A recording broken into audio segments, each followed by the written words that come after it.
Hello students, today we will see array of objects and constructor. Then first is array of object. In Java, rather than creating objects of particular or class, we can also create array of object. In Java, an array of objects can be also created to store and process the objects, and we can also create array of objects.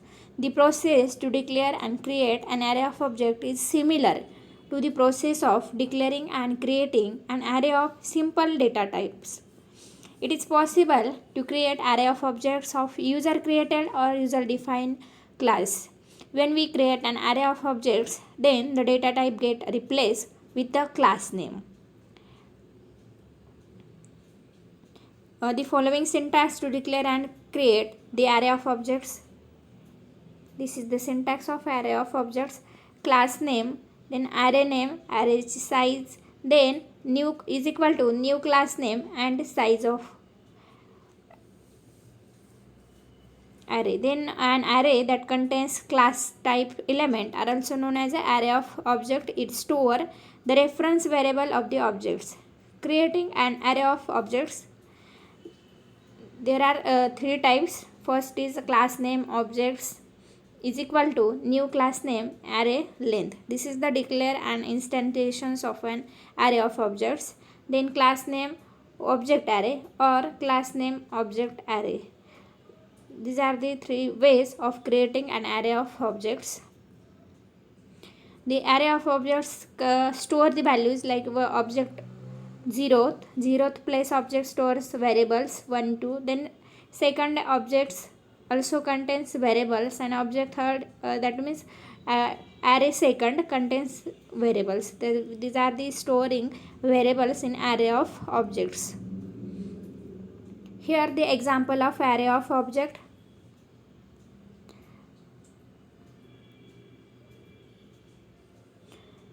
Here class product and public class, then main methods starting from main method. First is here class, define the class product and declare the variable int product id and product name. Then constructor of the product class, product integer pid and string n. Then product id is equal to pid and product name is equal to n. Then displaying this product id and product name. Then main method writing public class array of objects. Then main method and creating an array of objects. Here five products objects. Object product objects is equal to new product and length is 5. Length of array is 5. Then object 0 is equal to new product. Here product id, put up product id's values like id and product name. Here I have declaring 5 value, 5 length is 5, so 5 values can be put up. Then display each value separately, like object 0 dot display, then object 1 dot display, then object 2 dot display, object 3 dot display and object 4 dot display. These are the array of objects. When we run this program, then we will give this output. Objects first displaying their product id and name, then second objects having product and id, third object having product and id, fourth having product and id, and fifth having product and id. Then constructor. In Java, constructor is a block of code similar to the method, and it is also called when an instance of the class is created. At the time of calling constructor, memory for the object is allocated in the memory. A constructor is a special method of class in Java programming that initialize an object of that type, and constructor have the same name as its class itself.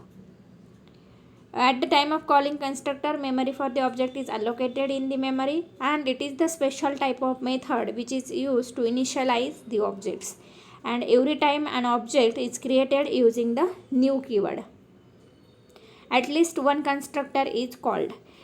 It calls a default constructor if there is no constructor available in the class, and in such a case Java compiler provides a default constructor by default. There are two types of constructor in Java: no argument constructor, that means default constructor, and parameterized constructor. Then we will see some rules of creating Java constructor. There are two rules to define for the constructor. First is constructor name must be same as its class name. Then constructor must have no explicit return type, and Java constructor cannot be abstract, static, final, and synchronize. There are two types of Java constructor. First is a default constructor, that means no argument constructor, and second is parameterized constructor, that means argument constructor. First is a default constructor.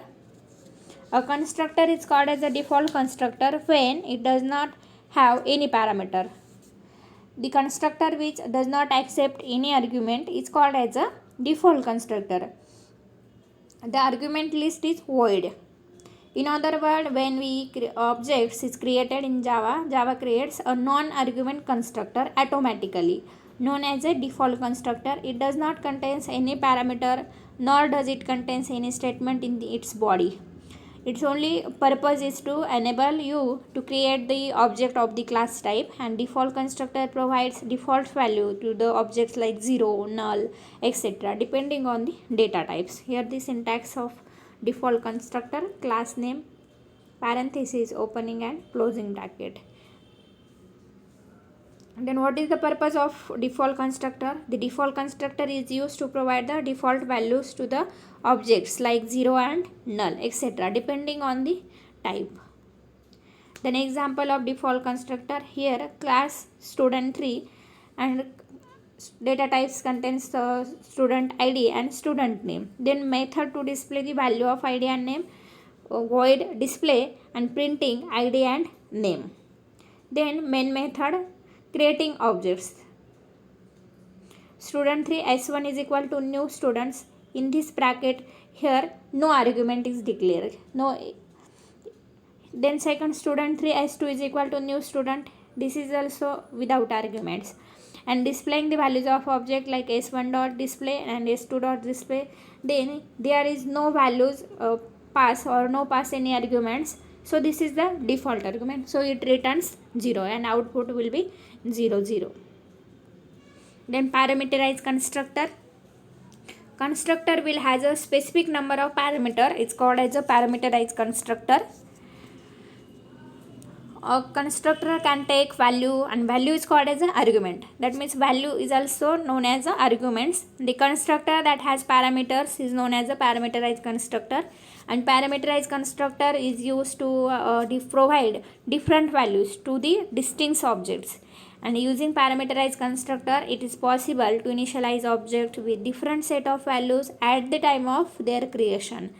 These different set of values initialized to objects must be passed as argument when constructor is invoked. Invoke means call.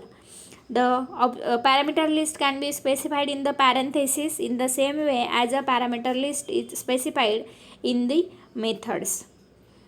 Then why use parameterized constructor? Parameterized constructor is used to provide different values to the distinct objects. However, you can provide the same values also. These are the parameter constructor. Then we will see example of parameterized constructor. Here declared class student 4. It also having same default constructor, but it passes arguments. In this program we will pass the arguments int id and string name. Here students record id and name. Then creating parameterized constructor students int I and string n. id is equal to I, name is equal to n. Here parameterized constructor. Then void display system dot displaying id and name. Then main method student4 s1 is equal to student s4. Here we can pass this argument values. Here id 111 and value is current. And then second objects also passing the arguments. Then displaying first object s1 dot display and second s2 dot display. Then when we run this program, then it becomes these outputs. Here passes the value, that is this is parameterized constructor.